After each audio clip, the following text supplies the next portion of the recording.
Not realising कि मैं Sandeep sir से मिलने जा रही हूँ।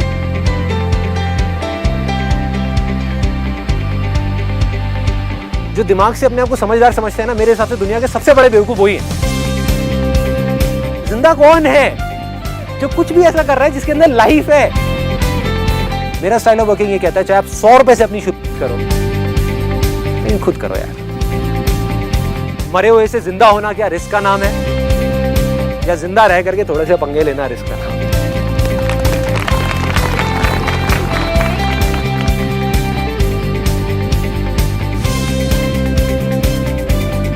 लोग क्या कर रहे हैं, बाहर सब कुछ बदलने की कोशिश कर रहे हैं।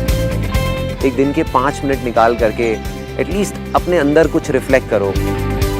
How many times do we actually sit and think कि जो मैं कर रहा हूँ वो क्यों कर रहा हूँ, और जो मुझे करना है वो क्या करना है। जो आपके पेरेंट्स हैं, मतलब उनसे ज़्यादा आपके बारे में कौन सोच सकता है? You know what, I love my self because, क्योंकि अगर कोई इंसान खुद से प्यार नहीं कर सकता ना, वो किसी और से नहीं कर सकता।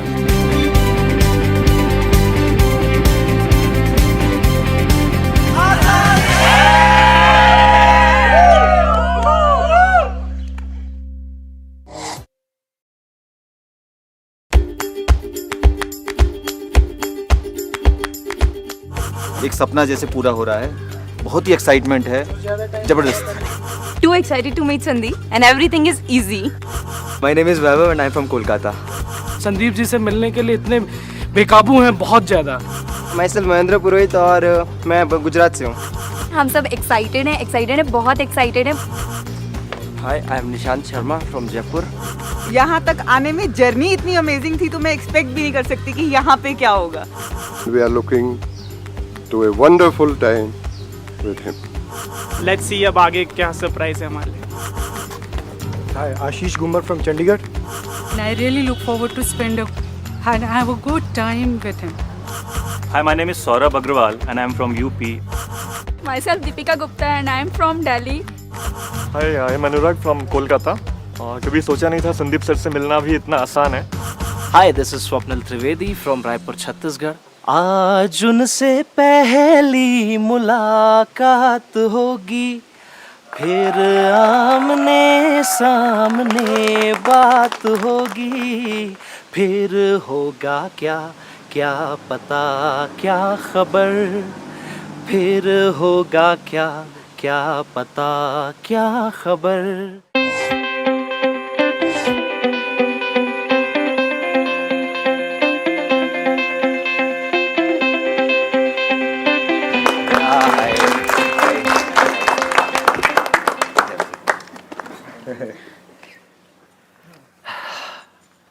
ओके सो हाँ, मैं आपको ना एक स्टोरी सुनाऊंगा, एक रियल लाइफ स्टोरी जो इमेजिनरी है लेकिन मेरी ज़िंदगी की असली कहानी है, एक सच्ची कहानी। और अभी जब मैं आपको पूरी स्टोरी बताऊंगा तो आप एंड में रिलेट कर सकते हैं उन सब लोगों से जो सक्सेसफुल हुए हैं। आप नोटिस करोगे कि हाँ, सिर्फ मैं ही नहीं, कोई भी आदमी किसी भी फील्ड में अगर उसने किया है तो उसने कुछ ऐसा ही किया है, और वो इतना आसान है कि आप कहोगे यार इसमें तो कुछ है ही नहीं। अब ये बहुत बड़ी प्रॉब्लम है। होता क्या है कि कुछ चीज़ें जो बहुत ज़्यादा आसान लगती है ना, उसको हम छोड़ ही देते हैं, कहते हैं यार इससे कुछ थोड़ी होगा। मतलब अगर कुछ बड़ा करना है लाइफ में तो इतना सिंपल थोड़ी हो सकता है। अगर इतना सिंपल होता तो हर कोई करके बड़ा नहीं बन जाता। यही तो प्रॉब्लम है कि लोग सिंपल चीज़ें कम करते हैं, कॉम्प्लिकेटेड चीज़ों में ज़्यादा जाते हैं। जो सिंपल चीज़ों को समझ जाते हैं वो फिर आगे निकल जाते हैं लाइफ में। सो व्हाट हैपेंड वाज कि मैं एक छोटा सा बच्चा 3 साल का खेल रहा हूँ, भाग रहा हूँ, दौड़ रहा हूँ एक प्लेग्राउंड में। पूरी दुनिया मेरे लिए एक प्लेग्राउंड जैसी है, मज़ा आ रहा है। कोई कंपटीशन नहीं है, कोई डर नहीं है, कोई जीतने का लालच नहीं है। मतलब ये नहीं है कि मैं जीतने के लिए खेल रहा हूँ, ऐसी कोई गेम्स ही नहीं है। देखी होंगी आपने 3 साल के बच्चों की गेम, 2-3 साल के बच्चों की गेम्स। उनको क्या फ़र्क पड़ता है, ना जीतने का ना हारने का। ना हारने का डर होता है, ना हारने का दुख होता है, ना जीतने की खुशी होती है। उनके लिए ज़िंदगी का मतलब ही खेल है, उसके लिए खुशी का मतलब ही खेल है। खेलना है, बस खेलते रहो खेलते रहो खेलते रहो। एग्जैक्टली ऐसा ही मैं बच्चा था, जैसे सारे बच्चे होते हैं। प्लेग्राउंड, दूर दूर तक रोशनी रोशनी और पूरा खुले में भागना दौड़ना, और ऐसा लगता था कि ज़िंदगी ऐसी चलने वाली है। जैसे जैसे बड़ा हुआ, धीरे धीरे लोगों ने मुझे समझाना शुरू किया, मेरे आसपास में जितने लोग थे बड़े, ये कोई खेल है कि जहाँ पे ना कोई जीते ना हार है। कहते अगर खेलना है तो जीतने के लिए खेलो, अगर तुम नहीं जीते तो तुम हार गए। अगर किसी भी चीज़ में, चाहे वो पढ़ाई हो, चाहे वो लाइफ हो, चाहे वो कोई भी चीज़ हो, चाहे वो रेस हो, अगर तुम नहीं जीते, फर्स्ट नहीं आए, तो इसका मतलब तुम हार गए। अगर तुम टॉप पे नहीं हो तो तुम हार गए, खत्म। तो वो चीज़ धीरे धीरे पहले तो मैंने उसकी तरफ ध्यान नहीं दिया, क्योंकि एक बचपन में इन सब चीज़ों की तरफ ध्यान नहीं जाता, अपना खेल रहा हूँ, कूद रहा हूँ मज़े से। फिर धीरे धीरे इन सब चीज़ों को मैंने एक बच्चे के माइंड ने एक्सेप्ट कर लिया, मान लिया कि हाँ ये बातें सच है। मतलब अगर खेलना है तो जीतने के लिए खेलना है, तभी मज़ा है खेलने में, वरना मज़ा क्या है, वरना है क्या, ऐसे ही खेलते रहो, इधर उधर भागते रहो, क्या फ़ायदा ऐसी लाइफ का। तो जीतना है, हर चीज़ में जीतना है। जैसे ही मैंने ये माना, उस दिन जब मैं रात को सोया तब तक सब कुछ ठीक था, बट अगले दिन जब मैं सुबह उठा तो मैंने देखा मेरे चारों तरफ दीवारें ही दीवारें, बहुत बड़ी बड़ी दीवारें। जहाँ एक दिन पहले तक चारों तरफ सनलाइट, रोशनी और हर तरफ मतलब मज़े ही मज़े खेलने का, वहाँ पर जा करके चारों तरफ से अंधेरा और इतनी बड़ी दीवार जिसके परे कुछ दिख ही नहीं रहा था, बस हल्की हल्की सी लाइट आ रही थी कहीं से, हल्की हल्की सी। तो मैं डर गया वो देख करके, मेरी हालत ख़राब, क्योंकि एक बच्चे की जिसकी आदत थी कि खुले में खेलना करना और उसको लगता था यही ज़िंदगी है, उसने देखा कि ये मैं कहाँ चारों तरफ से अंधेरे में आ गया, यहाँ भागा वहाँ भागा, जहाँ देखा दीवार, वो इतनी ऊंची दीवार कि बस सोच भी नहीं सकते। और मज़े की बात, मैं अकेला नहीं था उन दीवारों में, पूरी की पूरी दुनिया थी। जब तक मैं छोटा था तो मैं बच्चों के साथ खेल रहा था, यहाँ जा रहा था वहाँ जा रहा था, मेरे को कोई और दिखता ही नहीं था। थे लोग लेकिन मेरे को नहीं दिखते थे, चारों तरफ रोशनी थी। अब उन दीवारों के बीच में मेरे को बहुत सारे लोग दिखने लग गए।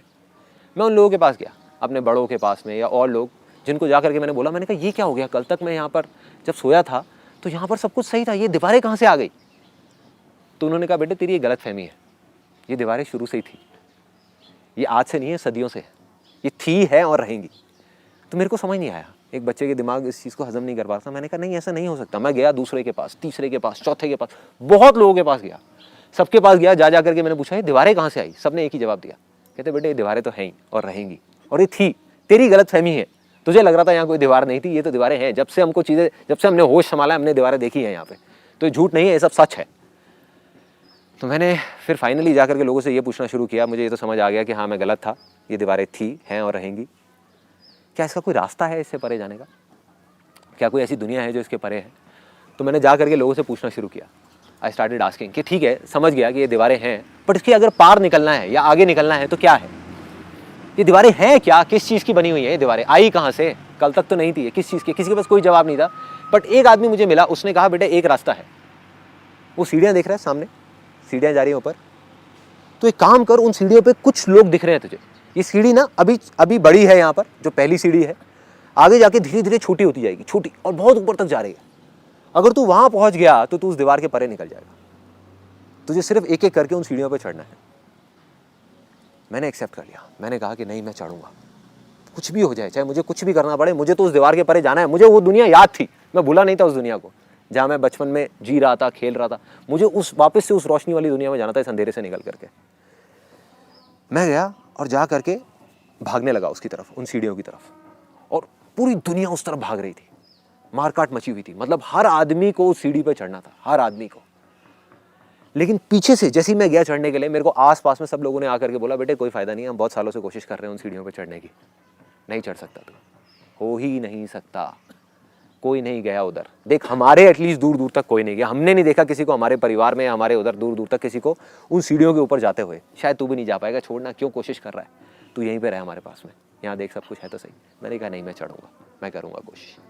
मैं गया भागता हुआ और पहली सीढ़ी पर चढ़ गया। कंपटीशन था, लड़ाई थी, झगड़ा था, किसी को मारा, किसी को हटाया, किसी को गिराया, कुछ भी करके किसी के ऊपर पैर रखा और फाइनली उस पहली सीढ़ी पे चढ़ गया, पहुंच गया। बहुत खुश, इतना खुश कि आई कांट इवन एक्सप्रेस कि मैं कितना खुश हो गया। खुशी किस चीज़ की थी? वो खुशी इस चीज़ की थी कि मैं दुनिया से ऊपर उठ गया। बाकी करोड़ों लोग जो मेरे साथ के थे वो पीछे रह गए और मैं आगे निकल गया, मैं आगे आ गया। इस चीज़ की खुशी थी। फिर मैंने देखा आगे एक और सीढ़ी है, दूसरी सीढ़ी, उस पर चढ़ा। लोग और कम होते चले गए, मतलब जगह भी कम, लेकिन उस कम जगह के अंदर बहुत सारे लोग भरे हुए, जिसकी वजह से मुझे थोड़ा थोड़ा डर लगने लग गया। क्योंकि अगर अब यहाँ पे गलती की गुंजाइश नहीं थी, जब तक मैं ज़मीन पे था तब तक कोई डर नहीं था, या डर ये कह लो कम था, लिमिटेड था। लेकिन जैसे जैसे मैं ऊपर बढ़ रहा था वो डर और बढ़ता जा रहा था, क्योंकि अब डर था नीचे गिरने का, कि अगर हल्का सा यहाँ से धक्का लगा और वापस से अगर उसी ज़मीन पे पहुँच गया तो मेरा क्या होगा। फिर मैं और ऊपर चढ़ा, तीसरी सीढ़ी, चौथी सीढ़ी, पांचवी सीढ़ी, करते करते करते करते एक दिन ऐसा आया कि उस सीढ़ी के टॉप पे पहुंच गया, ऊपर पहुंच गया, जहाँ पर मुझे बताया गया था जब मैंने नीचे इस जर्नी को शुरू किया था कि ऊपर जाने के बाद एक ऐसा रास्ता मिलेगा जहाँ से इस दीवार के परे निकल जाएंगे, इस दीवार के परे, जहाँ पर रोशनी रोशनी होगी, खुशियाँ ही खुशियाँ होगी। लेकिन मज़े की बात, वहाँ पर जब मैं टॉप पे गया तो वहाँ पे सिर्फ कुछ लोग थे, जगह बहुत छोटी सी थी, टॉप पे बहुत कम लोग वहाँ पे खड़े हुए थे, और वहाँ पर जाने के बाद भी उछले जा रहे थे और ऊपर जाने के लिए, मतलब अभी भी तसल्ली नहीं हुई थी, कोशिश कर रहे थे। मैंने कहा यार ये तो धोखा है, ये तो मेरे साथ धोखा हुआ है। मुझे सबने कहा था कि यहाँ पर एक रास्ता है, ये कोई रास्ता थोड़ी है, ये तो बेवकूफ़ी है। यहाँ पर आकर के मैं टॉप पे खड़ा हो गया, लेकिन जिसके लिए मैं यहाँ पे टॉप पे चढ़ा था खुशी के लिए, उस खुशी का तो कोई नामो निशान ही नहीं है यहाँ पर तो और ज़्यादा कंपटीशन है, और ज़्यादा डर है। इतनी ऊपर से गिरा तो मरा, गलती की भी गुंजाइश नहीं है, कुछ भी नहीं है, और अंधेरा इतना, दूर दूर तक दीवारें, बिल्कुल घुप अंधेरा, लोग डरे हुए बैठे हुए हैं। तो मैंने उनको बोला, मैंने कहा चलो ना नीचे चल के एटलीस्ट लोगों को बताते हैं कि भाई ये सब झूठ है, ये धोखा है, ये बेवकूफ़ बनाया जा रहा है और कुछ भी नहीं है। तो उन्होंने कहा छोड़ना यार, यहाँ से कौन जाएगा, बोल वो लोग हम ही को तो देख रहे हैं, और बोल मज़ा तो आ रहा है यहाँ पे, क्या प्रॉब्लम है, बैठे हुए हैं, देख टॉप पे, देख नीचे क्या हालत है, देख वहाँ जाएगा तू वापस, किस चक्कर में है। मैं कहा मैं तो जाऊँगा। मैं उतरा नीचे, जा करके मैंने पूरी दुनिया को बताया कि ये धोखा है, कुछ नहीं है, ये ऊपर जा करके ये सीढ़ी खत्म हो गई है, इसकी सीढ़ी के आगे कुछ है ही नहीं, आगे अंधेरा ही अंधेरा है।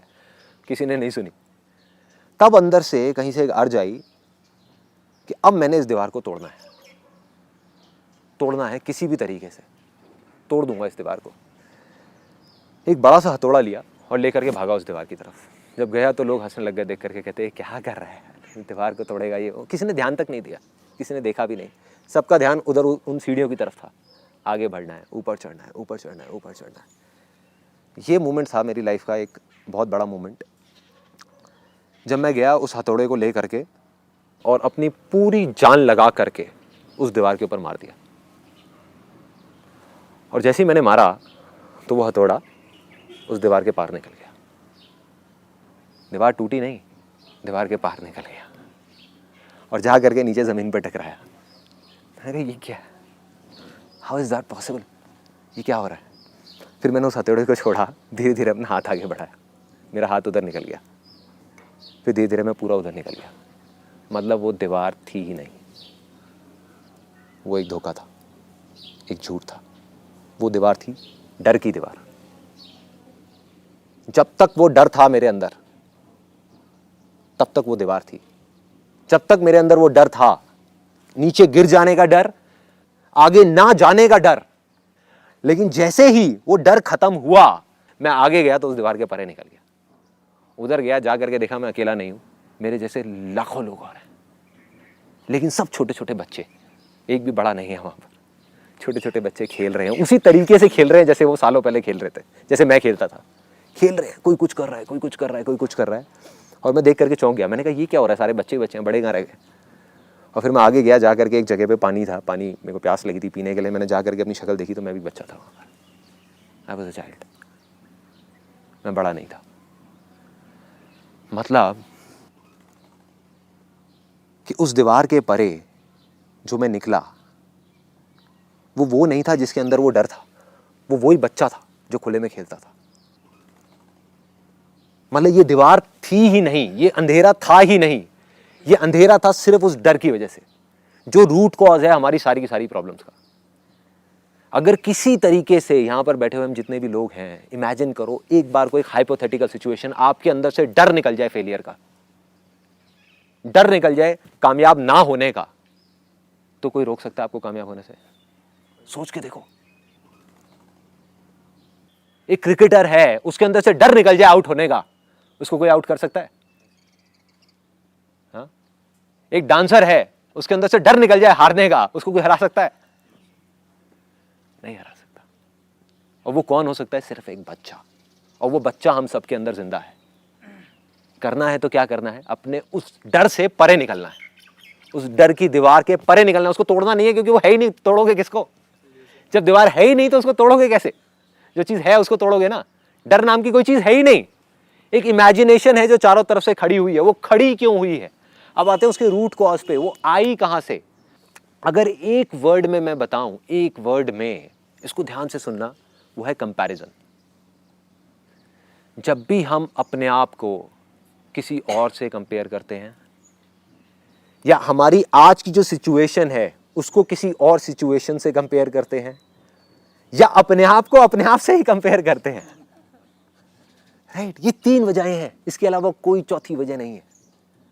अगर इन 3 वजहों को हम समझ जाएं और इसको समझ करके अगर हम इसके परे निकल जाएं तो डर नाम की चीज खत्म, फिर हमें कोई नहीं हरा सकता।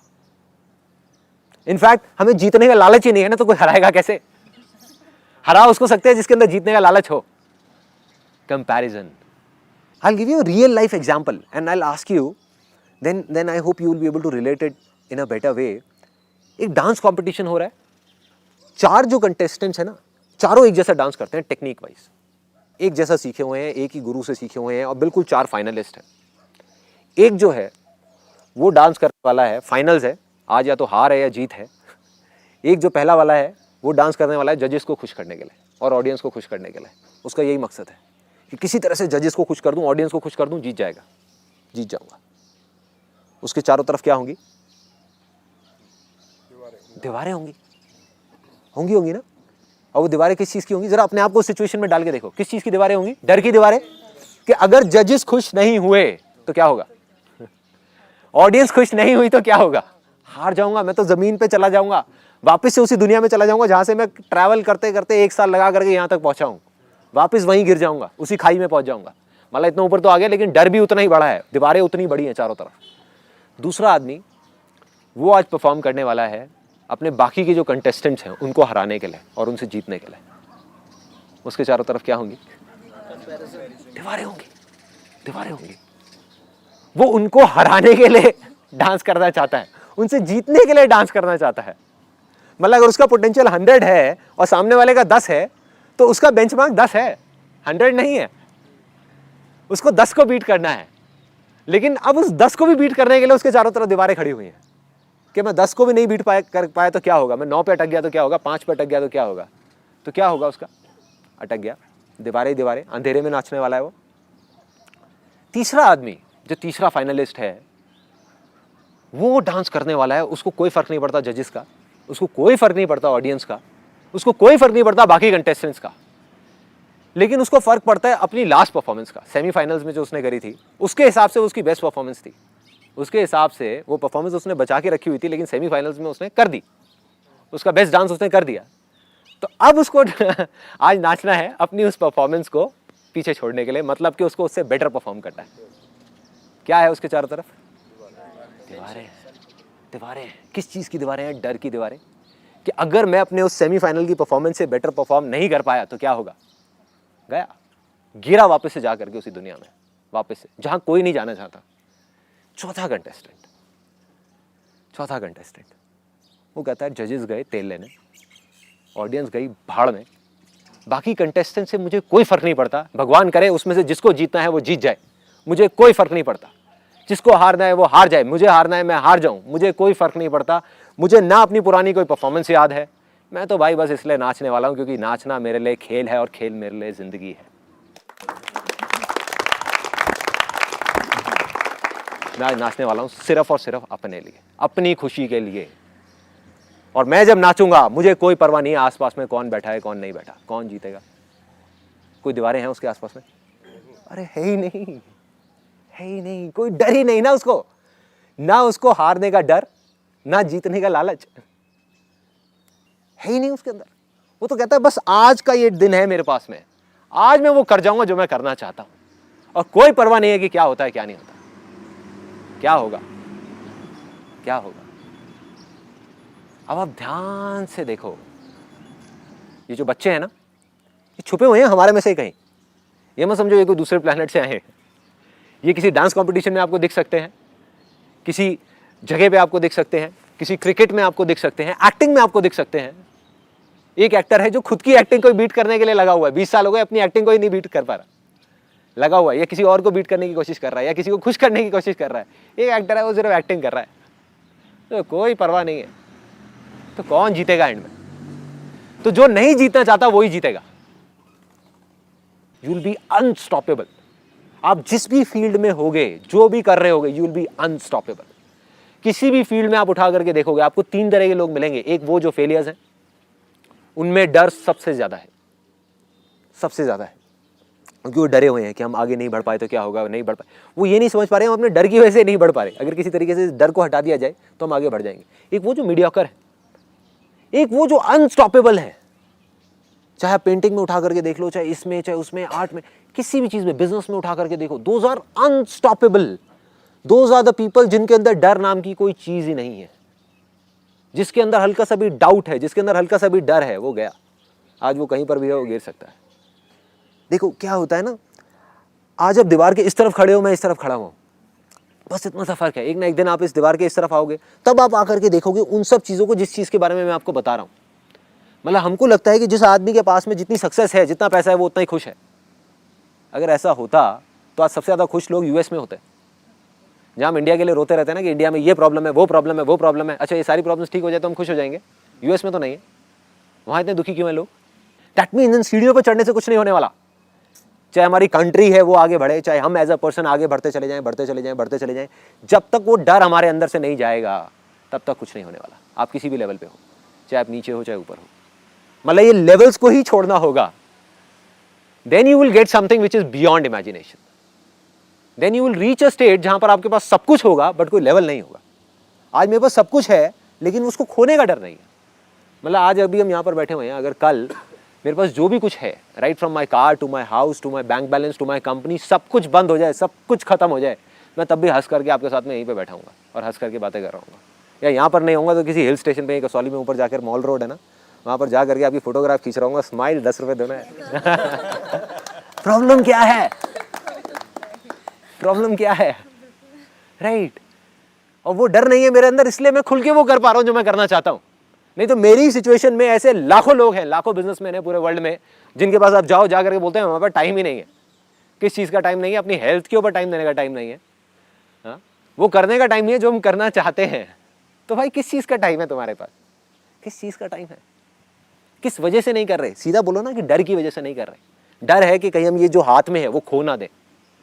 डर है कहीं ये पंगा लेकर के वो चीज़ ना खत्म हो जाए जिसको करने में हमको 10 साल लगे। और डर ही नहीं है, ना आज है, ना तब था, ना कभी होगा। इसलिए आज ये सब कुछ है मेरे पास में। Simple simple. So my simple question to all of you, क्या है वो तरीका जिससे हम अपने डर को निकाल सकते हैं? या क्या प्रॉब्लम है जिस वजह से वो डर नहीं निकलता? कैसे निकल सकता है वो डर? If you live in a society, so you interact with people, there are circumstances which are beyond your control, and once in a while वो आता है आपके अंदर, थोड़ा सा ऊपर उफान मारता है, आगे चलने को कहता है, बट कुछ circumstances ऐसे होते हैं जो आपके कंट्रोल से नहीं होते हैं, वो फिर धीरे धीरे दबने लगता है। मुझे ऐसा लगता है। Your point is very valid कि जब circumstances ऐसे होते हैं तब हम उस दीवार को नहीं तोड़ पाते। बट सवाल ये है कि आपसे भी बुरे सर्कमस्टांसेस से लोगों ने निकल करके आसानी से, मुश्किल से नहीं, आसानी से उस दीवार के उस पर ही गए हैं। वो कैसे गए हैं? जैसे जैसे हम बड़े होते जाते हैं, वो जो इंटेलेक्ट होता है, जो बुद्धि होती है, कुछ ज़्यादा ही काम करने लगती है। तो हम अपने आप में ना बहुत सारे, जैसे जैसे बड़े होते जाते हैं, क्राइटेरियाज थोपते रहते हैं कि नहीं यार, हाइट हो तो इतनी हो, वेट हो तो ऐसा हो, गोरा होना चाहिए, ऐसा होना चाहिए, वैसा होना चाहिए। यहाँ पे मैं इस बात को कहना चाह रहा कि खुद को अप्रूव करना, खुद को आईने में देना, एक्सेप्ट करना और अप्रूव करना कि मैं जैसा हूँ, क्योंकि समय भी बदलता रहता है, हम भी बदलते रहेंगे। I think what you have done is you have hit the bullseye. आपने एक वर्ड यूज़ किया जो हमारी बुद्धि है, हमारा जो इंटेलेक्ट है। जब वो बीच में आ जाता है तो डर आना ही आना है। ये जो डर का काम है ना, ये इस दिमाग का है। जानवरों के अंदर डर होता है क्या? या अगर किसी चीज़ का डर होता भी है तो टेम्पररी होता है, आया और गया। हमारा डर परमानेंट है और वो डर बढ़ता रहता है। किसकी वजह से हो रहा है? ये माइंड की वजह से हो रहा है। तो सोल्यूशन आपकी उस बात के अंदर ही छुपा हुआ है। बाकी तो 1000 बातें हो सकती हैं, बाकी 1000 चीज़ें हो सकती हैं। I am getting to the root cause कि मैंने उस दीवार के परे कैसे निकला, या कोई भी निकला होगा तो कैसे निकला होगा। उस चीज़ के ऊपर I have been working since such a long time. और निकल करके जो एक चीज़ समझ आई वो है फेथ। उसकी जो पावर्स हैं दैट इज बियॉन्ड इंटेलेक्ट। तो किसी तरीके से अगर आप इस इंटेलेक्ट के परे निकल जाओ, इस माइंड के परे निकल जाओ, तो आप जीत गए। सो इन सिंपल वर्ड्स, कुछ ऐसी चीज जो आप करना चाहते हैं लाइफ में, जैसे बच्चे जो करना चाहते हैं, अगर लॉजिकली आप समझने की कोशिश करो, आपको समझ नहीं आएगा कि वो कर क्यों रहे हैं ऐसा, राइट? किसी को समझ नहीं आएगा, बट उनको मजा आ रहा होता है और वो कर रहे होते हैं और वो बहुत खुश होते हैं और वो आगे बढ़ते चले जाते हैं, सीखते चले जाते हैं। इनफैक्ट बच्चों की सीखने की जो स्पीड है वो बड़ों से बहुत तेज है। जो चीजें सीखने के लिए इंपॉर्टेंट होती हैं वो बच्चे कुछ सालों के अंदर अंदर सीख जाते हैं, उसके बाद हम सीखते ही क्या है, सीखते ही क्या है।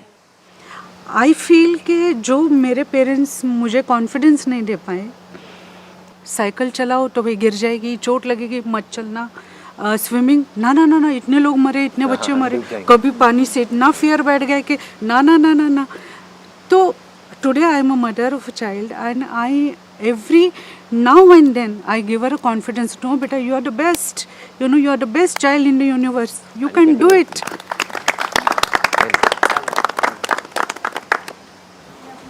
शेयर करना चाहूँगी जो आपका लास्ट लाइफ चेंजिंग सेमिनार सुनने के बाद मेरे अंदर आया।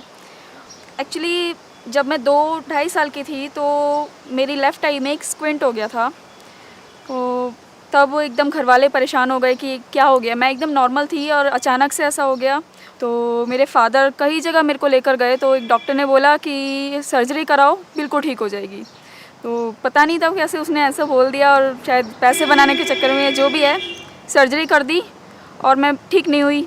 तो उन्होंने बोला कि ये जब बड़ी होगी तब हो जाएगी ठीक। तो मैं बड़ी भी हो गई लेकिन मैं ठीक नहीं हुई। 20-22 साल तक मैं ऐसी ही रही। तो मैंने भी कॉम्प्रोमाइज़ कर लिया कि मैं नॉर्मल नहीं दिखती, मतलब मैं थोड़ा अलग अलग रहती थी। और अब तक का रिकॉर्ड है, मैंने आज तक कभी अपना बर्थडे सेलिब्रेट नहीं करा। मेरे फादर और मेरा बर्थडे एक ही दिन आता है, फिर भी मैंने कभी सेलिब्रेट नहीं करा, सिर्फ इसीलिए कि मुझे लगता था मैं दूसरों की तरह नहीं दिखती। लेकिन वो सेमिनार सुनने के बाद जब आपने कहा कि एक अंदर से आवाज़ आनी चाहिए, तो मुझे लगा कि हाँ मैं ठीक हो सकती हूँ। मतलब एक बिलीव बना मेरे अंदर कि मैं ठीक हो सकती हूँ। फिर काफ़ी सारे हॉस्पिटल्स में मैं फ़ादर के साथ गई थी, तो डॉक्टर्स ने बोला कि ये ठीक हो जाएगा, लेकिन इसमें रिस्क है, कुछ भी हो सकता है, आंखों की रोशनी जा सकती है, कुछ भी हो सकता है। मैंने कहा नहीं, कुछ नहीं होगा, मैं ठीक हो गई। मतलब मैं सोचती थी, मैंने बिलीव कर लिया था कि नहीं मैं ठीक हूँ। तो जब उन्होंने सिग्नेचर कराया, मैंने साइन कर दिया बिना सोचे समझे, नहीं मैं ठीक हूँ बिल्कुल।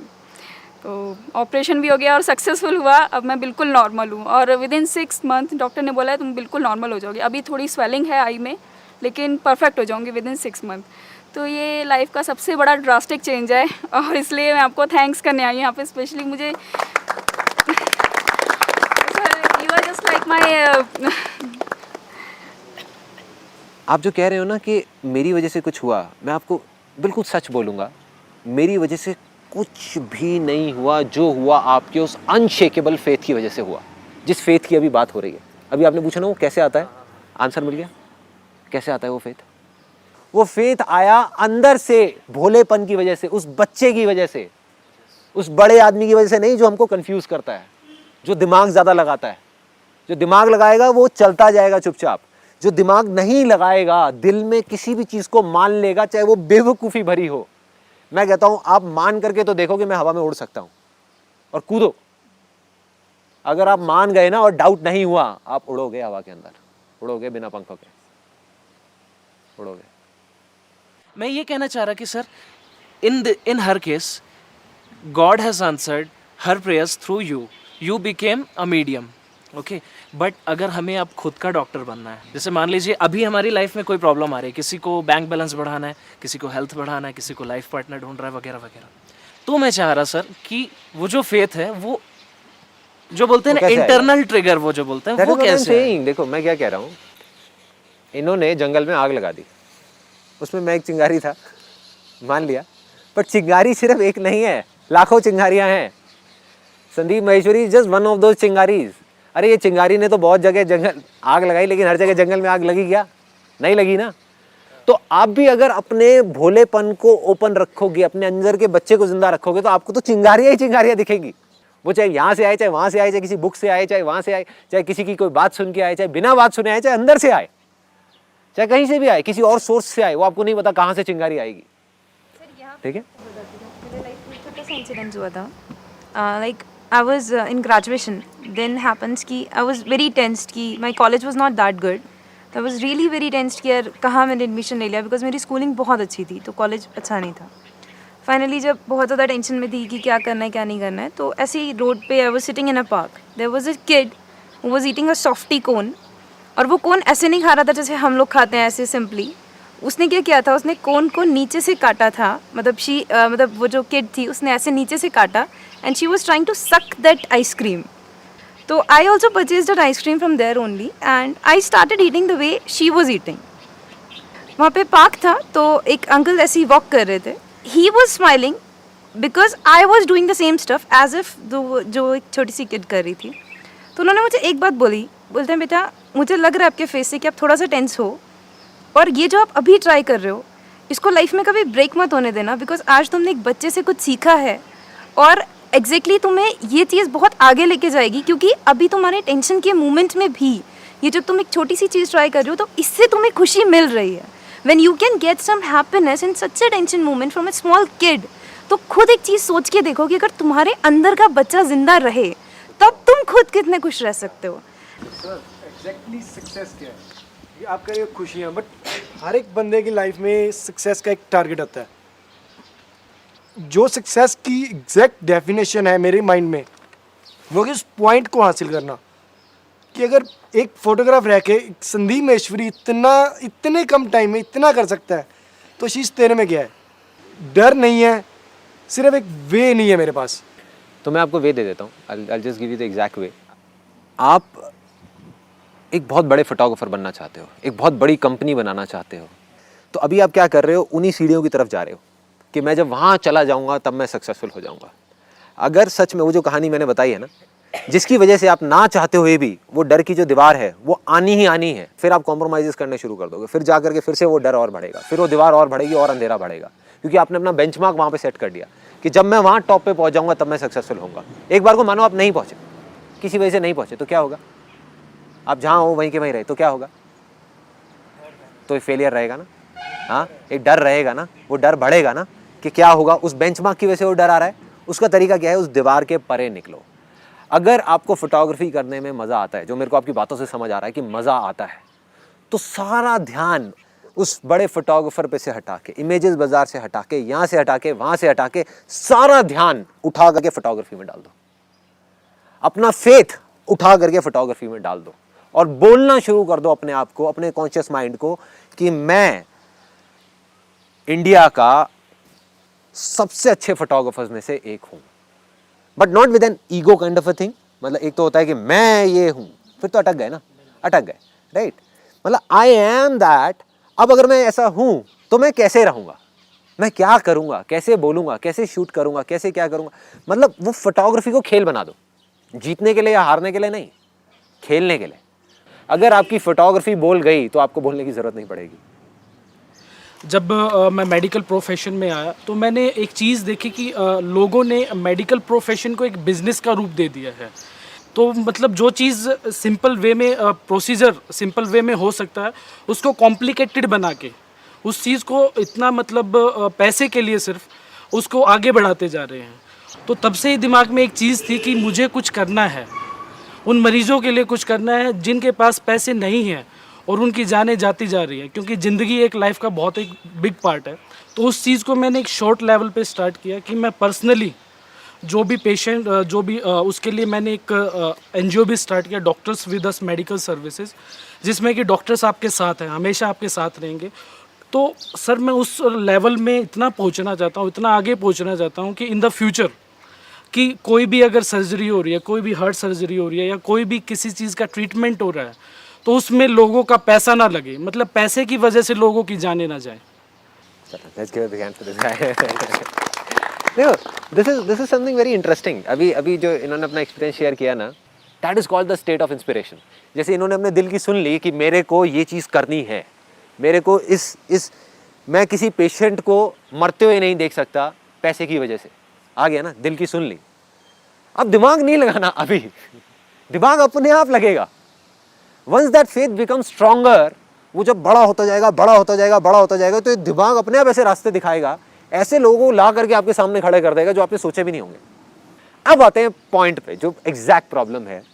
सब करना चाहते हैं, सबके पास में कोई ना कोई प्लान है, किसी का है कि मेरे को ये करना है, किसी का है मुझे वो करना है, किसी की शुरुआत ही नहीं हुई, किसी की शुरुआत हो चुकी है, किसी की शुरुआत हो चुकी है। सो द प्रॉब्लम इज करें क्या? Social entrepreneurship is the answer. Problem क्या है कि हम चीज़ को हम we don't see life as colourful, we see life as black और वाइट। हम ये सोचते हैं कि अगर हमको कोई ऐसा भलाई का काम करना है तो उसमें हम पैसा नहीं ले सकते सामने वालों से, वो लेना गलत बात होगी। This is not the right thing. और कई लोग तो मुझे देख करके गलत आइडियाज़ निकाल रहे हैं, मुझे देख करके सोच रहे हैं क्योंकि मैं पैसे नहीं लेता तो इसलिए हम भी पैसे नहीं लेंगे और हम इसलिए ऐसा कोई काम करेंगे। That is not right. मेरे पास में इतने रिसोर्सेज हैं कि मैं ये चीज़ें कर सकता हूँ और मेरे अंदर अटैचमेंट नहीं है इन सारे रिसोर्सेज से। मुझे जितना चाहिए उससे बहुत ज़्यादा है। मैं तो पैदल जाता हूँ अपने घर से ऑफिस भी बहुत बार, मतलब मुझे नहीं है, मुझे गाड़ियाँ हैं तब भी उसका शौक नहीं है तब भी फ़र्क नहीं पड़ता, नहीं है तब भी नहीं पड़ता, स्कूटर पे भी घूमता हूँ, तो does not make a difference to me. तो मेरे से अगर ये पैसा चला भी जाए तो मुझे कोई फ़र्क नहीं पड़ने वाला, ना मुझे, ना मेरी फैमिली को, ना किसी को भी। That's why I am doing it. But आपके अंदर कहीं भी इतनी सी भी गिल्ट नहीं होनी चाहिए कि मैं ये अच्छा काम इसलिए नहीं कर रहा क्योंकि मैं ये करके पैसे नहीं लेना चाहता। That should not be the case. जैसे एक डॉक्टर हैं जिनको मैंने सत्यमेव जयते में देखा था, जिनके फेस से ही देख करके एक ऐसा ऑरा आ रहा था। Doctor Shetty he is a heart surgeon. और वो गांव वालों से उन्होंने कुछ ऐसी स्कीम बनाई है कि 1 रुपये दिन का या 2 रुपये दिन का लेते हैं इंश्योरेंस के through, right, and he is profitable और ऐसा काम कर रहे हैं विच इज़ अनबिलीवेबल। वो ही कर रहे हैं जो आप करना चाहते हो। So he is a kind of a role model for you. सुना हुआ आपने उनके बारे में? आप एक बार देखिए, सत्यमेव जयते को देखिए और उनके ऊपर रिसर्च करिए। सो उन्होंने क्या निकाला तरीका, उन्होंने गांव वालों से, मेरे को एग्जैक्ट याद नहीं है, बट एक अमाउंट फिक्स किया जो वो अपनी तनख्वाह में से, अपनी जो कमाते हैं पगार में से बड़े आराम से दे सकते हैं। ऐसा अमाउंट जिसमें पूरी 4 बंदों की उनकी फैमिली कवर हो गई। और ऐसे उन्होंने लाखों लोगों से पैसा लिया, करोड़ों रुपए आया और आज उनके वहाँ पे एक दिन के अंदर अंदर पूरे वर्ल्ड में सबसे ज़्यादा जो हार्ट सर्जरीज होती है वो वहाँ होती है। और किन की होती है? उन लोगों की जिनके पास में पैसा नहीं है ये करने का। तो जो आपका दिल कह रहा है, जो आपका फेथ कह रहा है वो करो। कैसे होगा वो मुझे भी नहीं पता, आपको भी नहीं पता, लेकिन एक बात कन्फर्म है कि वो होगा। चलो, सी यू देन। आसान है।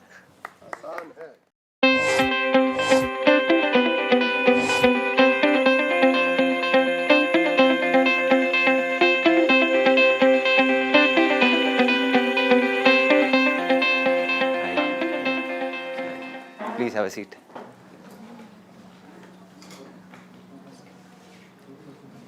Yeah, so let's start. Sir एक आपने एक चीज़ बोली थी सेमिनार में कि success come from mostly bad experiences.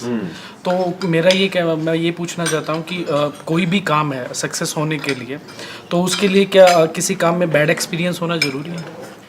देखो, एक तो बात बड़ी क्लियर है कि ऐसा कोई हार्ड एंड फास्ट रूल नहीं है कि अगर किसी को बैड एक्सपीरियंसेस होंगे तभी वो सक्सेसफुल हो सकता है। इसका मतलब ये नहीं है। मतलब ये है कि अगर आपको बैड एक्सपीरियंसेस हो रहे हैं तो लोग क्या करते हैं, बैड एक्सपीरियंसेस हुए, फेलियर्स हुए, वहाँ पे जा करके अटक जाते हैं, रुक जाते हैं। So my idea is very simple कि अगर कोई बैड एक्सपीरियंस आपको हो रहा है या कुछ भी ख़राब हो रहा है आपके साथ में, तो उसके पीछे एक बहुत बड़ी ब्लेसिंग छुपी हुई है। वो आज नहीं दिखती, वो कुछ टाइम बाद समझ आती है कि अगर मैं अपनी लाइफ में पीछे जितने भी बैड एक्सपीरियंसेस हुए, ऐसे 50 एक्सपीरियंसेस होंगे, उनको उठा करके देखूँ, अगर उसमें से एक भी मुझे नहीं हुआ होता तो आज मैं यहाँ नहीं होता। सो आज मैं जो कुछ भी हूँ अपने उन बैड एक्सपीरियंसेस की वजह से हूँ।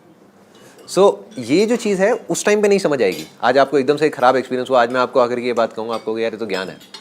बट 2 साल बाद, 3 साल बाद अगर आप उस टाइम पे समझ जाओगे कि नहीं यार ये ऐसा कुछ है लेकिन अभी समझ नहीं आ रहा, कोई बात नहीं, छोड़ देते हैं, कभी ना कभी समझ आएगा।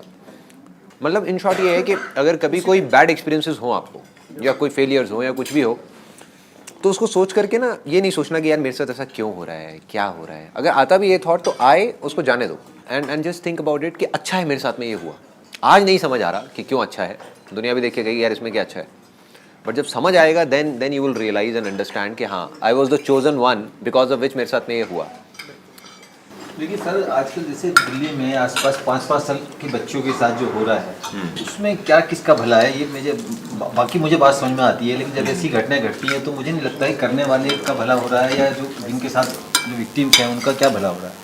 I will give you a very simple example कि आज अगर हमको कहीं पे दर्द होता है, तो अगर हमको दर्द होता है ना, तो कई बार लोग क्या करते हैं, इनफैक्ट मैं भी ऐसे ही करता था, जैसे ही मेरे कुछ दर्द हुआ, सपोज गला ख़राब हुआ, मेरे गले की बड़ी प्रॉब्लम रहती थी, या थोड़ा सा जुकाम हुआ, तो मैं इरिटेट हो जाता था, फ्रस्ट्रेट हो जाता, यार फिर से ख़राब हो गया, अब 4 दिन तक ख़राब रहेगा या 5 दिन तक ख़राब रहेगा, या कहीं पे कुछ प्रॉब्लम हुई जैसे पेट दर्द हुआ तो मैं एकदम वो हो गया कि यार ये क्या हो गया मेरे साथ में, या कोई भी प्रॉब्लम हुई. Now I know it is a blessing, क्योंकि बॉडी क्या कर रही है, अगर हम बॉडी को समझेंगे कि वो सिग्नल दे रही है कि कहीं कुछ गड़बड़ हुई है. हम क्या कर रहे हैं, गोली खा के उसको दबा रहे हैं, है ना, but that is not a permanent cure. Body क्या कर रही है, अपने आप को ट्रीट कर रही है, अपने टेम्परेचर को बढ़ा के इंटरनल, और उसको ठीक कर रही है, क्लीन कर रही है, और हम उस क्लीनिंग को बीच में ही रोक देते हैं गोली खिला खिला करके. तो अगर सोसाइटी में ऐसा कुछ हो रहा है आज, तो इसका मतलब ये है कि कहीं कुछ गड़बड़ है. एंड इट्स वेरी इंटरेस्टिंग कि वो गड़बड़ क्या है. पहले रिएक्शन में हम सबको गुस्सा आता है, हम देखते हैं. In fact I was quite frustrated during my colourful interaction. उसमें I was in that zone कि जहाँ पर जा करके अभी जैसे आप लोग जिस तरीके से सोच रहे हैं ना, I was also thinking in the exact same line. क्योंकि न्यूज़ चैनल्स में यहाँ पे वहाँ पे हर जगह वही सब आ रहा था, रेप के बारे में, इन सब चीज़ों के बारे में. तो एंगर अंदर से, फ्रस्ट्रेशन, नफरत इतनी बढ़ गई कि इनके साथ ये कर देना चाहिए, इन लोगों को फांसी हो जानी चाहिए, ये हो जानी चाहिए, वो हो जानी चाहिए. Then when I went into meditation and all that, और मैंने जा करके अपने अंदर जा करके देखा, तो मुझे समझ आया कि रेपिस्ट एक्चुअल में है कौन. वो है या हम लोग हैं, और वो किस तरीके से हैं.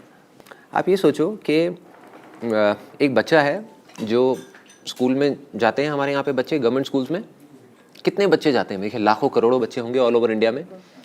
आज भी आप गवर्नमेंट स्कूल को छोड़ दो, ऐसे ऐसे प्राइवेट स्कूल्स हैं जहाँ पर बच्चों को मारा जाता है. मतलब थप्पड़ वप्पड़ मारना बड़ी नॉर्मल सी चीज़ है, ऑल्दो गवर्नमेंट ने बैन कर दिया है, और ऑफिशियली ये चीज़ें नहीं हो रही, बट अनऑफिशियली सब कुछ हो रहा है, हर स्कूल में हो रहा है आज के टाइम में भी. और गवर्नमेंट स्कूल में तो पता नहीं क्या क्या हो रहा है, दे स्लैपिंग किड्स लाइक एनीथिंग. तो आप ये सोचो कि अगर एक बच्चे को किसी गवर्नमेंट स्कूल में किसी टीचर ने जा करके मारा, थप्पड़ मारा, और उसका कान का सुनने का वो ख़त्म हो गया, विच इज़ वेरी नॉर्मल. आपने न्यूज़ में देखी होंगी. बस ये है कि इन सब न्यूज़ को हम इतना इंपॉर्टेंट नहीं समझते, हम सोचते हुआ क्या है, कुछ नहीं हुआ ना. बट उस बच्चे की जिसकी रोज़ पिटाई हो रही है, और वो टीचर जो ये काम कर रही है, जो टीचर अपने आप को रेपिस्ट नहीं समझती या नहीं समझता, उसने क्या किया, उस बच्चे को इतनी नफरत दी, उस बच्चे की वो हालत कर दी कि उसको उस टीचर से नफरत हो गई, उसको अपने पेरेंट्स से नफरत हो गई, उसको पूरी सोसाइटी से नफरत हो गई. उसको जब वो चीज़ पड़ी और उसका एक कान से उसको सुनना बंद हो गया, तो वो हैंडीकैप्ड हो गया ना. और किसकी वजह से, हमारी वजह से, इसी सोसाइटी की वजह से, जिसको हम अच्छा मानते हैं और जिन रेपिस्ट को हम बुरा मानते हैं, और वो बच्चा बड़ा होकर के रेपिस्ट बन गया. तो अब गलती किसकी है?